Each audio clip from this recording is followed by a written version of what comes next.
Om Namo Venkatesaya. Welcome to my YouTube channel. నా phone number వచ్చి 8712190468. ఈనాటి కార్యక్రమంలో ఒక ముఖ్యమైన విషయం గురించి తెలియజేస్తాను. అది ఏమిటంటే థంబ్నెయిల్ టైటిల్ చూడగానే మీ అందరికీ అర్థమైపోయి ఉంటుంది. ఈ 2024 క్రోధినామ సంవత్సరంలో ఈ రాసులలో ఈ నక్షత్రాలలో పుట్టిన వ్యక్తులు చాలా అదృష్టవంతులు అని నేను మీకు హెడ్డింగ్లు పెట్టాను. ఈ యొక్క థంబ్నెయిల్ పెట్టాను. ఎవరు వాళ్ళు? ఈ క్రోధినామ సంవత్సరంలో అంతటి అదృష్టాన్ని పొందబోయేటువంటి భాగ్యవంతులు ఎవరు అని ఒక్కసారి కనుక మనం పరిశీలన చేసి చెప్తాను, మీకు ఎక్స్ప్లెయిన్ చేస్తాను. ఆ హెడ్డింగ్ పెట్టాను కాబట్టి ఇక్కడ మీకు ఈ 2024 క్రోధినామ సంవత్సరంలో అదృష్టవంతులు ఎవరు ఇక్కడ మీకు రాయట్లేదు. ముందుగా మీకు ఆ అదృష్టవంతుల గురించి తెలియజేస్తాను. దానికన్నా ముందు ఇక్కడ మీకు అదృష్టాన్ని పొందబోయేటువంటి రాశి గల వ్యక్తులు ఎవరు, చిన్నగా ఎగ్జాంపుల్గా ఒక రాశి చక్రం వేస్తున్నాను. ఎవరికైనా సరే ప్రతిదానికి ఈ రాశి చక్రం అనేటువంటిది కీరోలు పోషిస్తూ ఉంటుంది. ఈ కీరోలు పోషించే వ్యక్తుల్లో ఇక్కడ చూడండి 1, 2, 3, 4 4వ రాశి వాళ్ళు, అలాగే 5, 6, 7 8వ రాశి వాళ్ళు, 9, 10, 11 12వ రాశి వాళ్ళు. వీళ్ళు చాలా అఖండమైన యోగాన్ని అదృష్టాన్ని పొందబోతున్నారు. అది మనకి ఈ యొక్క 2024 సంవత్సర ఫలితాల్లో కూడా ఈ రాశులకి చెందిన వ్యక్తులకి చాలా అదృష్టం ఉంది అని మనకి తెలుస్తోంది కూడా. అదే 4వ స్థానం అంటే కనుక ఇది కర్కాటక రాశి. కర్కాటక రాశి ఇది కనుక వృశ్చిక రాశి. వృశ్చిక రాశి ఇది మీన రాశి. చూసారా? కర్కాటక రాశి, వృశ్చిక రాశి, మీనరాశికి చెందిన వ్యక్తులు చాలా అదృష్టాన్ని, అందులో స్పెసిఫిక్గా నేను చెప్పబోయే నక్షత్రాలకి చెందిన వ్యక్తులు ఇంకా అఖండమైన యోగాన్ని పొందబోతున్నారు. మరి ఏ నక్షత్రాలకు చెందిన వ్యక్తులు, ఆ అదృష్టం వాళ్ళకి ఏ రకంగా వాళ్ళకి రాబోతోంది అని మీకు వివరాలు తెలియజేసే ముందు ఇక్కడ మీకు వాస్తు ప్రకారంగా ఉండేటువంటి ఒక చిన్న పట్టిక వేస్తున్నాను నేను. ఇది మనకి వాస్తును సూచిస్తూ ఉంటుంది. ఇందులో మధ్యస్థంగా శుక్రుడు, ఇక్కడ ఉత్తర భాగంలో గురుడు, ఇక్కడ శని, ఇక్కడ కుజుడు.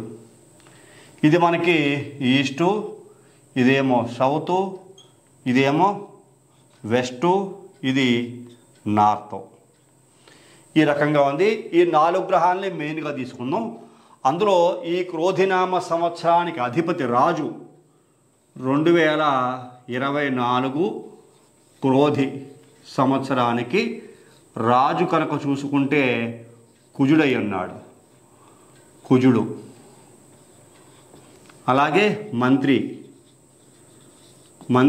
శని ఉన్నాడు. ఈ 2 గ్రహాలు కూడా చాలా పవర్ఫుల్. కుజుడికి సంఖ్యాశాస్త్రంలో 9 వస్తుంది, శనికి 8 వస్తుంది సంఖ్యాశాస్త్రంలో. ఈ కుజుడు కన్నా కూడా అత్యధిక బలవంతుడు, చాలా పవర్ఫుల్ ప్లానెట్ శని. శనికి 4-5 స్థానాలకి ఆధిపత్యం వచ్చింది. సబ్జెక్టు తెలిసిన వాళ్ళకి ఈ మాటకే చాలా మటుకి ఈ మాట వినేసరికి అర్థమయ్యే ఉంటుంది. చాలా డీటెయిల్గా ఎక్స్ప్లెయిన్ చేస్తాం, గుర్తుంచుకోండి. మిగిలిన వాళ్ళని తక్కువ చేయటం కాదు, మిగిలిన రాసుల వాళ్ళకి యోగం రాదు అని కాదు. అదృష్టవంతులు అందరూ ఉంటారు. వీళ్ళే యోగం పడుతుంది, వీళ్ళే అదృష్టవంతులు అని చెప్పట్లేదు. ఉదాహరణ ఎగ్జాంపుల్, కొంచెం ఎక్కువ అదృష్టాన్ని పొందబోయే వ్యక్తులు వీళ్ళు కనపడుతున్నారు. రాశి ప్రకారంగా చూసుకున్న కర్కాటక రాశి, వృశ్చిక రాశి, మీనరాశి వాళ్ళకి కొంచెం యోగం ఎక్కువగా ఉండేటువంటి అవకాశం ఉన్న కారణం చేత క్రోధినామ సంవత్సరంలో. మరి ఇందులో ఏ నక్షత్రాల వాళ్ళు ఉన్నారు అని చూసుకుంటే కనుక ఇక్కడ మీకు మంత్రి శనికి న్యూమరాలజీ వాల్యూ 8 అయింది, కుజుడికి న్యూమరాలజీ ప్రకారంగా 9 సంఖ్యాబలం అవుతోంది.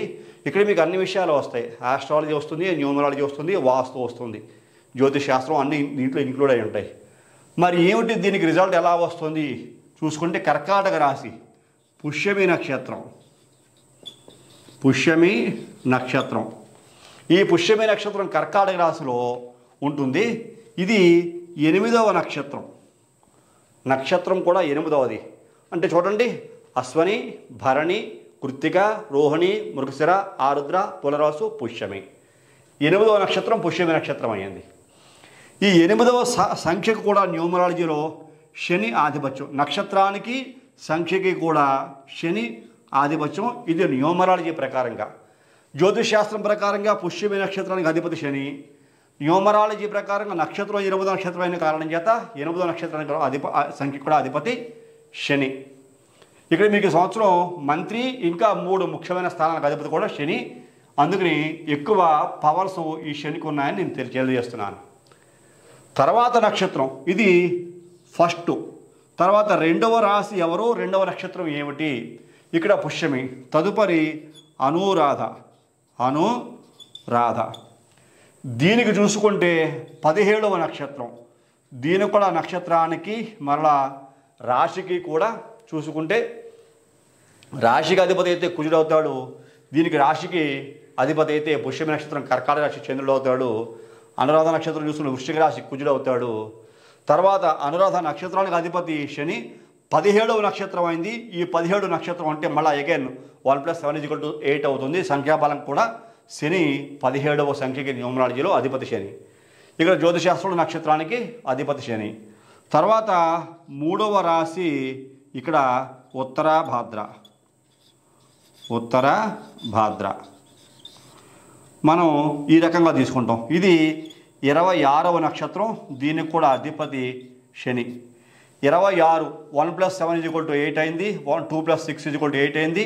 8 అంటే 8 కామన్. చూసారా, ఏ రకంగా చూసినా నక్షత్రానికి అధిపతి శని అయి ఉన్నాడు. న్యూమరాలజీలో 2 + 6 8కి శని అయి ఉన్నాడు. అనురాధ నక్షత్రానికి 1 + 7 = 8. ఈ 17 కూడా శని అధిపతి అయినాడు. అనురాధ నక్షత్రానికి శని అధిపతి అయి ఉన్నాడు. ఇక్కడ పుష్యమి నక్షత్రానికి 8వ నక్షత్రం అయ్యింది. నక్షత్రానికి శని అధిపతి. సంఖ్యాబలంలో న్యూమరాలజీ ప్రకారంగా సంఖ్యాబలం కూడా శని యొక్క ఆధిపత్యమే వచ్చింది. చూసారా, అంటే ఓవరాల్గా చూసుకుంటే వీటిలన్నింటికీ కూడా శని యొక్క ఆధిపత్యం చాలా ఎక్కువగా ఉన్నది. ఇక్కడ మీకు 8వ స్థానంలో శని సంచారం చేస్తున్నాడు. కుంభరాశి యందు స్వక్షేత్రంలో సంచారం చేస్తున్నాడు. వృశ్చిక రాశికి చూసుకుంటే 4, మీనరాశికి చూసుకుంటే 12, కర్కాటక రాశి చూసుకుంటే 8. ఈ 3 స్థానాల్లో శని యొక్క సంచారం ఉన్నది. ఈ రాశుల ప్రకారంగా చూసుకున్నా చూసారా, ఈ రాశుల ప్రకారంగా చూసుకున్న 3 స్థానాలు అయ్యాయి. 8 అన్న శని ఆధిపత్యమే. కర్కాటక రాశికి శని. వృశ్చిక రాశికి 4 అంటే రాహువు, శనివత్ రాహు అని చెబుతాం. అది కూడా శని యొక్క పవర్స్ ఉన్నాయి. మళ్ళా 12 మీనరాశికి 12వ స్థానం 1 + 2. మీనరాశికి గురుడు మిత్రగ్రహమే. ఆ రకం కూడా శని యొక్క ఆధిపత్యం స్వక్షేత్రంలో కనబడుతున్నది. ఇప్పుడు వీళ్ళకి యోగం ఏ రకంగా పట్టబోతోంది, అదృష్టం ఎలా పట్టబోతోంది అని చూసుకుంటే ఇక్కడ న్యూమరాలజీ ప్రకారంగా ఈ పవరు, ఈ న్యూమరాలజీ సంఖ్యా ప్రకారంగా ఈ పవరు, ఈ న్యూమరాలజీ సంఖ్యా ప్రకారంగా ఈ యొక్క పవరు శనికే ఉంది. నక్షత్రాలు కూడా శనికే ఆధిపత్యమే ఉంది. ఇప్పుడు వాస్తు ప్రకారంగా వీళ్ళు ఏ దిశల్లో అంటే అత్యధిక శుభ ఫలితాలు పొందబోతున్నారు ఈ క్రోధినామ సంవత్సరంలో. ఎన్ని నక్షత్రాలను చూసుకున్నా, ఎన్ని నక్షత్రాలను మనం ఎలా కలెక్ట్ చేసినా వేరే నక్షత్రాలకి వేరే వేరే పవర్స్ వస్తే రావచ్చు. కానీ ఇలాంటి 8, 17, 26 అనేటువంటి సంఖ్యాబలాలు వేరే ఏ నక్షత్రాలకి సుమారుగా రాదు. 27 నక్షత్రాలను కూడా చూసారా, ఇక్కడ ప్రథమ నవాంకంలో 8వది, ద్వితీయ నవాంకంలో 17వది, తృతీయ నవాంకంలో 26వది. ఈ 3 నక్షత్రాలు ఎంత గొప్ప లాజిక్ చూడండి. 8, 17, 26 సంఖ్యాబలాలు కూడా శని యొక్క ఆధిపత్యమే. చూసారా, తారీఖుల్లో కూడాను నక్షత్రాలు కూడా శని యొక్క ఆధిపత్యమే. ఇప్పుడు ఈ యొక్క శనికి ఇన్ని రకాల హోదాలు వచ్చిన కారణం చేత ఎవరైనా మీ వ్యక్తిగత జాతకంలో శని యొక్క దశ కానీ, శని యొక్క అంతర్దశ కానీ, శని యొక్క విదశ కానీ నడుస్తూ ఉంటే, ఈ శని యోగకారక స్థానంలో మీ వ్యక్తిగత జాతకంలో కనుక ఉంటే మీరు మహాదృష్టవంతులు, చాలా చాలా అదృష్టవంతులు. చూసారా, శని యొక్క దశ కానీ, శని యొక్క విదశ కానీ, శని యొక్క అంతర్దశ కానీ నడుస్తూ ఉంటే మీకు శని యోగకారక గ్రహం కనుక అయి ఉంటే మీ వ్యక్తిగత జాతకంలో కూడా ఇక్కడ నక్షత్రానికి అధిపతి శని అయి ఉన్నాడు. తారీఖులకు కూడా ఈ యొక్క నెంబర్లకు కూడా శని అధిపతి అయి ఉన్నాడు. అలాగే సంవత్సరానికి ముఖ్యమైన స్థానాలకు శని అధిపతి అయి ఉన్నాడు. వీటికి పవర్సు నక్షత్రాధిపతి ప్లస్ ఈ యొక్క సంఖ్యాధిపతి శని మీ వ్యక్తిగత జాతకంలో శని అనుకూలమైన స్థానంలో కనుక ఉంటే అద్భుతంగాను. శని వ్యక్తిగత స్థానాల్లో ఎప్పుడు కూడా 3, 6, 11 స్థానాల్లో బాగా యోగిస్తాడు.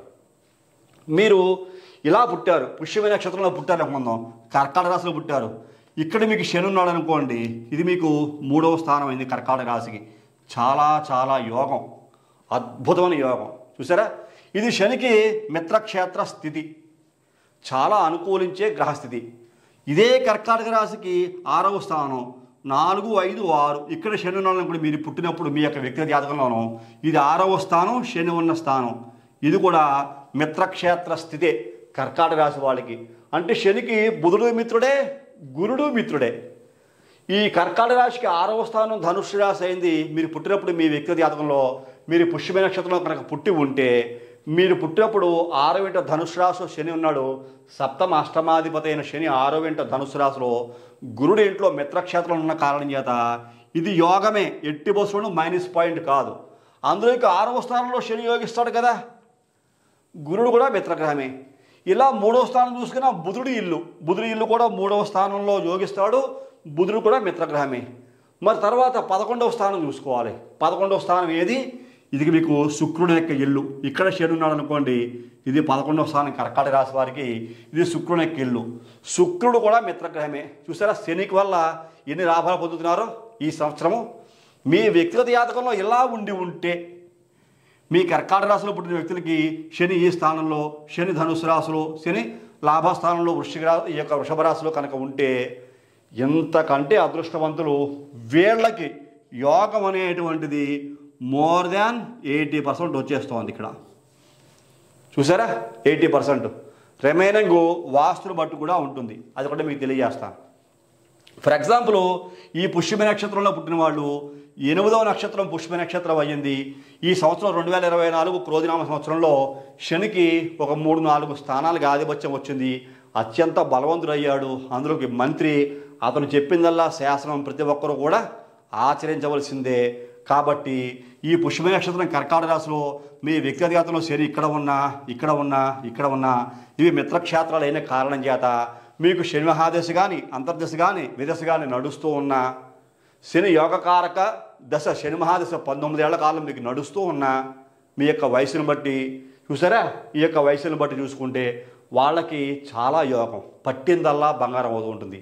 వీళ్ళ వల్ల మీరు చేసుకునే వృత్తి వ్యాపారాల యొక్క అభివృద్ధి చాలా చాలా ఉన్నతమైన స్థానానికి వెళ్ళిపోతూ ఉంటుంది, ఉన్నతమైన స్థానానికి తీసుకెళ్ళిపోతూ ఉంటుంది. ఇప్పుడు వాస్తు ప్రకారంగా ఇలాగ పుట్టిన వ్యక్తులు, ఇలా యోగాలు కలిగిన వ్యక్తులు ఒకవేళ పడమర దిశలో సంచారం అంటే ఉన్నారనుకోండి, నివాసం ఉన్నారనుకోండి, యోగమే, అఖండమైన యోగం కలుగుతుంది. ఉత్తర దిశలో ఉన్నారనుకోండి, అయినా కూడా యోగమే, అద్భుతమైన యోగం కలుగుతుంది. తూర్పు దిశలో ఉన్నారనుకోండి, అయినా కూడా యోగమే. చూసారా, మీకు తూర్పు దిశ పనిచేస్తోంది, ఉత్తరం పనిచేస్తుంది, పడమర కూడా పనిచేస్తోంది. ఇలా పుట్టిన వాళ్ళకి ఈ 2024 క్రోధినామ సంవత్సరం కర్కాటక రాశిలో ఇలా పుట్టిన వాళ్ళకి, కర్కాటక రాశి ఏమిటి, అనురాధ, ఉత్తరాభాద్ర, ఈ యొక్క వృశ్చిక, మీనరాశి వాళ్ళు కూడా చూసుకున్నా సరే చాలా అఖండమైనటువంటి అద్భుతమైన యోగం పనిచేస్తుంది. చూసారా, అలాగా ఈ యొక్క దిశలు చాలా యోగాన్ని కలిగిస్తాయి. ఈ యొక్క కుజుడు ఉండేటువంటి స్థానం మాత్రం దక్షిణ దిశగా ఉండకూడదు. దక్షిణ దిశగా కనుక ఉంటే మీకు 80% రిజల్ట్ చెప్పాను చూసారా, ఆ మిగిలిన 20% మైనస్ అయిపోతుంది. అప్పుడు మీరు ఇలా పుట్టిన వ్యక్తులు దక్షిణ దిశలో ఉన్నారనుకోండి, 80% మైనస్, 20% మీకు ప్లస్గా ఉంటుంది. అప్పుడు రివర్స్లో కనుక ఉంటే 80% దక్షిణ దిశలో ఉండకూడదు. దక్షిణ దిశలో కనుక ఉంటే ఆరోగ్యపరంగా ఇబ్బందులు పడతారు, అలాగే ఫైనాన్షియల్గా చాలా ఇబ్బందులు పడతారు. మీకు వచ్చే సమస్యలు అన్నీ నేను చెప్పడానికి రాదు. మేము కర్కాటక రాశిలో పుట్టాం కదా, కర్కాటక రాశికి యోగకారక గ్రహం కుజుడు, అలాగే యోగకారక గ్రహం కుజుడు, మాకు గురుడు కూడా యోగకారక గ్రహం అని అనుకున్నా సరే, దక్షిణ దిశకి కుజుడు రాజైన కారణం చేత, శనికి కుజుడికి అంత బాగా మిత్రత్వం లేని కారణం చేత, రెండు బలమైన వైరగ్రహాలు బలమైన గ్రహాలైన కారణం చేత, ఈ దక్షిణ దిశ కుజుడు రాజైన కారణం చేత కుజుడు బలాన్ని పుంజుకుని శనికి ఇచ్చేటువంటి పవర్ని శక్తిహీనుని చేసి ఈ నక్షత్రాల వాళ్ళు ఆ దిశలో కనుక ఉంటే ఖచ్చితంగా ఇబ్బందులు పడతారు. కాబట్టి మీరు దక్షిణ దిశలో ఉన్నారేమో, దక్షిణ గుమ్మం కలిగిన ఇంట్లో ఉన్నారేమో, ఒక్కసారి మిమ్మల్ని మీరు ఈ నక్షత్రాల వాళ్ళు పరిశీలన చేసుకోండి. పుష్యమి, అనురాధ, ఉత్తరాభాద్ర నక్షత్రాల వాళ్ళు ఒక్కసారి మిమ్మల్ని మీరు పరిశీలన చేసుకుంటే మీకు అర్థమవుతుంది మేము ఏ దిశలో ఉన్నాము. అలాగే మాకు నడుస్తున్న దశలు అంతర్దశలు ఏమిటి, దశలో కానీ అంతర్దశలో కానీ శని యొక్క దశ అంతర్దశ విదశ ఏమైనా ఉందా, అలాగే మాకు శని ఈ సంవత్సరం చాలా మేలు చేస్తాడని చెబుతున్నారు, అలాగే మాకు మా రాశి ప్రకారంగా శని మేము పుట్టినప్పుడు ఏ స్థానాల్లో ఉన్నాడు, ఏ ఏ స్థానాల్లో ఉంటే ఫలితం మాకు ఏ రకంగా ఉండబోతోంది, దీనికి తగ్గట్టుగా న్యూమరాలజీ ప్రకారంగా మీ పేరు కూడా, మీది ఏ పేరైనా ఉండొచ్చు. న్యూమరాలజీ ప్రకారంగా ఈ శనికి రిలేటెడ్గా ఉండేటువంటి సంఖ్యలు మిత్ర సంఖ్యల్లో పేరు ఉండాలి. మిత్ర సంఖ్యల్లో పేరు అంటే 14లో కానీ 15లో కానీ 23లో కానీ 24లో కానీ 32లో కానీ 41 కానీ 42 కానీ 50 కానీ 59 కానీ 60 కానీ 69 కానీ ఇలాగా మీ పేరు. మీరు ఈ పేరు మీ వ్యక్తిగతమైన పేరే కాకుండా మీరు ఏదైనా కంపెనీ ఉంటే కంపెనీ పేరు, మీ ఇంటి నివాసంకి ఉండేటువంటి పేరు, అంటే ఇంటికి కొంతమంది పేర్లు ఉంటాయి, లక్ష్మీ నిలయం అని ఇలాగా అనేక రకాల పేర్లు పెట్టుకుంటారు కదా. మా ఇంటి పేరుతో సహితంగా కొంతమంది పేర్లు పెట్టుకుంటారు. మీ ఇంటి పేరు పెట్టుకుని ఆ ఇంటి పేరుతో ఇంటికి నిలయం అని పేరు పెట్టుకుంటారు. అట్లాగా ఆ ఇంటికి పేరు ఎలా ఉంది, అలాగే వాస్తు ప్రకారంగా మీరు ఈ యొక్క పశ్చిమంలో కానీ ఉత్తరంలో కానీ తూర్పు కానీ ఉన్నారా లేదా, ఈ యొక్క సంఖ్యాబలంలో న్యూమరాలజీ ప్రకారంగా ఈ సంఖ్యాబలంలో మీ పేరు ఉందా లేదా, అలాగే ఈ అనాలిసిస్ ప్రకారంగా మీకు సెట్ అవుతుందా లేదా అని ఒక్కసారి పరిశీలన కరెక్ట్ చేసుకుంటే అన్నీ కరెక్ట్గా ఉన్నాయనుకోండి, మీరే హీరోలు. వన్స్ అగైన్ అన్ని విషయాల్లో ఎందు మీరు సక్సెస్ పొందుతూ ఉంటారు. ఇన్ కేసు ఇలాగే ఉన్నారు, ఈ కుజుడికి సంబంధించిన దశ, అంతర్దశ, విదశ, ఈ పుష్యమి, అనురాధ, ఉత్తరాభాద్ర నక్షత్రాలు వాళ్ళకు వచ్చింది, అలాగే ఈ శనికి వ్యతిరేకమైన గ్రహం కుజుడు మీకు దక్షిణ దిశలో ఉన్నారు, మీరు మీ వ్యక్తిగత జాతకంలో కుజుడు అనుకూలమైన స్థానాల్లో, కుజుడు అనుకూలంగా ఉండే స్థానాల్లో మీకు యోగం కనుక ఉంటే ఎంతో కొంత బెనిఫిట్ అవుతుంది. కానీ కుజుడు వ్యతిరేకమైన స్థానాల్లో కనుక ఉండి దక్షిణ దిశలో కనుక ఉంటే ఇబ్బందులు ఖచ్చితంగా పడతారు. చాలా ఇబ్బందులు పడే అవకాశం ఈ యొక్క నక్షత్రాల్లో పుట్టిన వాళ్ళకి ప్రత్యేకించి కనపడుతోంది. చూసారా, అలాగా కుజుడికి సంబంధించిన నక్షత్రాల వాళ్ళకి యోగాలు ఉంటాయి, ప్రతి ఒక్కరికి ఉంటాయి. మీకు ఉదాహరణ శని రాజు అయిన కారణం చేత శనికి సంబంధించిన నక్షత్రాల వాళ్ళు పుష్యమి, అనురాధ, ఉత్తరాభాద్ర నక్షత్రాలు వాడిన కారణం చేత, అలాగే 8, 17, 26 తారీఖులు సంఖ్యాశాస్త్రం ప్రకారంగా కూడా ఈ యొక్క తారీఖులకి శని ఆధిపత్యం వచ్చిన కారణం చేత, మరలా మీకు 2024 అంటే సంవత్సరానికి కూడా అధిపతి శని ఆధిపత్యం వచ్చిన కారణం చేత, మంత్రి కూడా శని ఇంకా 4-3 స్థానాలకు ఆధిపత్యం వచ్చిన కారణం చేత, వాస్తు ప్రకారంగా కూడా ఇలాంటి దిశలో కనుక ఉంటే ఇవి మిత్రక్షేత్రాలు, మిత్ర దిక్కులు అయిన కారణం చేత యోగం కలుగుతూ ఉంటుంది. అలాగే జాతకం ప్రకారంగా కూడా ఇటువంటి స్థాన బలాల్లో శని కనుక ఉంటే మీ వ్యక్తి జాతకంలో కూడా మరింత అభివృద్ధిని ఇక్కడ 80% కాస్త 100%గా కూడా మారి అదృష్టాన్ని పొందే అవకాశం ఉంటుంది అని మీకు మరీ తెలియజేస్తున్నాను. అలాగే 3 నక్షత్రాల వాళ్ళకి, మిగిలిన 2 నక్షత్రాలకు కూడా అంతే. అనురాధ నక్షత్రం వృశ్చిక రాశి, ఇక్కడ మీ వ్యక్తిగత జాతకంలో 3వ ఇల్లు అనుకోండి, శని సొంత ఇల్లే. చూసారా, 3వ ఇల్లు సొంత ఇల్లే. ఈ వృశ్చిక రాశికి 6వ స్థానం మేషరాశి స్థానం అవుతుంది, ఇది నీచ స్థానం అవుతుంది శనికి. ఇక్కడ కొంచెం జాగ్రత్త పడాలి అనురాధ నక్షత్ర జాతకులు. ఈ స్థానంలో శని సంచారం చేస్తూ ఉంటే లాభస్థానం మళ్ళీ మీకు ఇదే స్థానం కన్యారాశి అవుతుంది, అది మిత్రక్షేత్రమే. ఒక్క 6వ స్థానం యోగిస్తూ ఉన్నప్పటికీ కూడా నీచ స్థానం వదిలే సంచారం చేస్తాడు. కాబట్టి అనురాధ నక్షత్ర జాతకులకి కొద్దిగా యోగమే, దాన్ని నీచభంగ రాజయోగంగా చెబుతాం, యోగమే అయినప్పటికీ కొంచెం జాగ్రత్తగా ఉండాలి. అలాగే ఉత్తరాభాద్ర నక్షత్ర జాతకులు మీనరాశి ఉంటారనుకోండి, 3వ స్థానం చూసుకుంటే కనుక చాలా చాలా అద్భుతమైన స్థానము, వృషభ రాశి మిత్రక్షేత్రమే అవుతుంది శనికి. అలాగే 6వ స్థానం కనుక చూసుకుంటే సింహరాశి అవుతుంది. మరి సింహరాశిలో శని కనుక ఉంటే ఇది 6వ స్థానం అయినా ఇది శత్రుక్షేత్రమైన కారణం చేత కొద్దిగా జాగ్రత్తగా ఉండాలి. ఈ స్థానంలో శని కనుక ఉంటే మరలా మీకు లాభస్థానం అనుకోండి, ఇక్కడ మీకు శని స్వక్షేత్రం ముందే ఉంటాడు కాబట్టి డబల్ పవర్ మీ వ్యక్తిగత జాతకంలో. అట్లాగా ఏ నక్షత్రం వారు ఈ పుష్యమి, అనురాధ, ఉత్తరాభాద్ర 3 నక్షత్రాల వాళ్ళకి యోగకారక స్థితి ఈ శని వలన వాస్తు ప్రకారంగా ఇలాంటి డైరెక్షన్లో కనుక ఉంటే చాలా అఖండమైన యోగాన్ని పొందుతారు. వాస్తు ప్రకారంగా చెప్పాలని చాలా పెద్ద సబ్జెక్ట్ ఉంటుంది, ఇది 1, 2, 3 మాటల్లో చెప్తే అయిపోయేది కాదు. అలాగే సంఖ్యాబలాలు కూడా చూసారా, ఇలాంటి అనుకూలమైన సంఖ్యాబలాల్లో కనుక మీ పేరు కనుక ఉంటే మీరే కింగ్డమ్స్, మీరే రాజులు, మీరు పట్టిందల్లా బంగారమే. మీరు చేసేటువంటి వ్యాపారాలు శనికి రిలేటెడ్గా ఉండేటువంటి బిజినెస్ అనుకోండి, ఇంకా యోగం. శనికి అనుకూలంగా ఉండేటువంటి వ్యాపారం కనుకైతే ఇంకా అభివృద్ధి. మీకు ఈ 3 నక్షత్రాల వారి వాళ్ళ గురించి చెప్పాను, మిగిలిన నక్షత్రాల వాళ్ళకి యోగం కలగదని చెప్పట్లా. 27 నక్షత్రాల వాళ్ళకి యోగం కలుగుతుంది. మీకు శని 27 నక్షత్రాల వాళ్ళకి కూడా ఉన్న స్థానాన్ని బట్టి యోగాన్ని కలిగిస్తాడు. 12 రాసుల వాళ్ళకు కూడా అంతే. ఏదో 24వ సంవత్సరం క్రోధినామ సంవత్సరంలో శని మంత్రి అయిన కారణం చేత 2024 అంటే కనుక 8 శనికి సంఖ్యాబలమైన కారణం చేత, శనికి మంచి స్థానాలకు ఆధిపత్యం వచ్చిన కారణం చేత ఈ నక్షత్రాలు శనికి సంబంధించినవి. ఈ యొక్క న్యూమరాలజీ వాల్యూస్ ఈ యొక్క తారీఖులు కూడా అంటే 26వ నక్షత్రం, 17 నక్షత్రం, 8 నక్షత్రం ఇవి కూడా న్యూమరాలజీ వాల్యూస్లో ఇక శనికి సంబంధించిన కారణం చేత ఈ రకంగా మీకు అనాలిసిస్ చేశాను. మిగిలిన వాళ్ళు పాడైపోతారని కాదు, ఖచ్చితంగా వాళ్ళకి మంచి లైఫ్ ఉంటుంది శని ఉన్న స్థాన బలాన్ని బట్టి, మీకు నడిచేటువంటి దశ అంతర్దశనాలను బట్టి. కాకపోతే ఎక్కువ బెనిఫిట్ పొందే వ్యక్తులు వీళ్ళు ఉంటారు 2024లో. ఇలాంటి పరిస్థితులు మీ వ్యక్తిగత జాతకాల్లో కనుక ఉంటే, నేను అందుకే చెప్తున్నాను మీకు, యోగం పట్టింది అనుకోండి, ఎవరు పొమ్మన్నా పోదు, అది యోగమే. 100% ఆ వ్యక్తి మన కళ్ళ ముందు బాగుపడిపోతూ ఉంటాడు.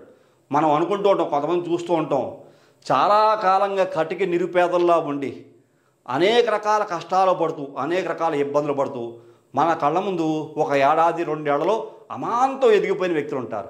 అలాగా అందరంత స్థానానికి ఎదిగిపోయిన వ్యక్తులు ఇలాంటి జాతకులుగానే మనకి కనబడుతూ ఉంటారు. కాబట్టి కొన్ని విశదీకరణలు అంటే ఇలాంటి అనాలిసిస్ చాలా జాగ్రత్తగా చేయించుకోవాలి.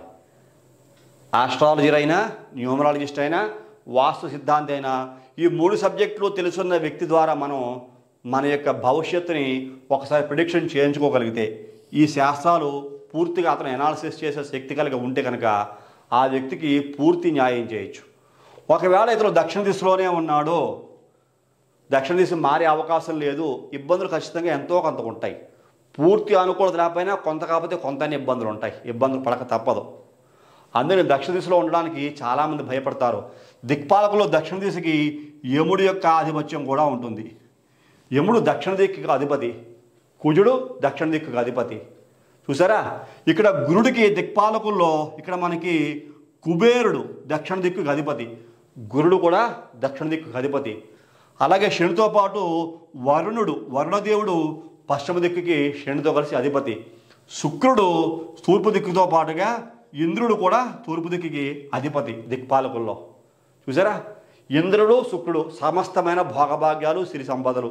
గురుడు కుజుడు జ్ఞానము, భక్తి, ముక్తి, అలాగే అఖండమైన ఐశ్వర్యము, తరగని సిరి సంపదలు, అష్టసిద్ధులు, నవనిధులు. చూసారా, అష్టలక్ష్ములు వశమయ్యేటువంటి ప్రదేశం. అలాగే శని వరుణ దేవతలు. చూసారా, శ్రమ చేసే కొద్దీ యోగం, అలాగే భూమి యందు లాభం. వీళ్ళకి చెప్పుకుంటూ వెళ్తే వీళ్ళే అందరికన్నా గొప్ప వాళ్ళకి చెప్పుకోవచ్చు. సుఖభోగాలను మించడం వేరు, ఇక్కడ కీర్తి, గౌరవ మర్యాదలు పట్టిందల్లా బంగారం అవటం వేరు. అలాంటి యోగాలు స్థానాన్ని బట్టి, దిక్కులను బట్టి కూడా ఉంటూ ఉంటాయి. ఇక్కడ కుజుడు యముడు, కుజుడు అగ్నికారకత్వ గ్రహము, యముడు కొంచెం అందరినీ ఇబ్బంది పెట్టేటువంటి, భయం కల్పించేటువంటి యముడు అంటే ప్రాణ సంకట పరిస్థితి ఏర్పడచేసేటువంటి గ్రహం. కాబట్టి కొద్దిగా భయపడతారు. యమస్థానంలో ఉండడానికి చాలామంది భయపడతారు. భయపడాల్సిన అవసరం లేదు. ఈ స్థానంలో ఉండి కుబేరుడిగా మారిపోయిన కంపెనీలు ఉన్నాయి, వ్యక్తులు ఉన్నారు. చాలామందికి దక్షిణ దిశ కూడా చాలా బాగా యోగిస్తూ ఉంటుంది. జాతస్య మరణంధ్రం, పుట్టిన వ్యక్తి ఎప్పటికైనా మరణించక తప్పదు, గతించ తప్పదు. కాకపోతే యోగావయోగాలు అనేటువంటివి దిశలను బట్టి, ఈ యొక్క నక్షత్రాలను బట్టి, యోగాలను బట్టి కూడా ఉంటాయి. కాబట్టి నేను మీకు ఈ విషయాలు సింపుల్గా ఈ 3 నక్షత్రాల గురించి తెలియజేశాను. రేపు రాబోయే రోజుల్లో మిగిలిన నక్షత్రాల గురించి కూడా ఈ 2024 కుజుడు మంత్రి అయిన కారణం చేత ఎలాంటి నక్షత్రాలకి ఎలాంటి బలాలు, ఎలాంటి నక్షత్రాలకి ఎన్నో సంఖ్యలో నక్షత్రాలు వచ్చాయి, ఆ విషయాలు కూడా తెలియజేసే ప్రయత్నం చేస్తాను. కాబట్టి ఈ కార్యక్రమం మీకు అందరికీ నచ్చింది అనుకుంటున్నాను. నచ్చితే ప్రతి ఒక్కరు లైక్ చేయండి, షేర్ చేయండి, సబ్స్క్రైబ్ చేయండి. సబ్స్క్రైబ్ చేసిన తర్వాత పక్కనే ఉన్నటువంటి బెల్ ఐకాన్ మాత్రం ప్రెస్ చేయడం మర్చిపోకండి. అలా బెల్ ఐకాన్ ప్రెస్ చేయడం వల్ల నేను అప్లోడ్ చేయబోయే ప్రతి ఒక్క వీడియో మీకు వెంటనే ఇంటిమేట్ చేయబడుతుంది. మీరు యూట్యూబ్లోకి వెళ్ళి షేర్ చేయాల్సిన అవసరం లేమనగా. తదుపరి వచ్చే కార్యక్రమంలో మరిన్ని ఆసక్తికర విషయాలు తెలియజేసుకుందాం. అంతవరకు సెలవు. నమస్కారం.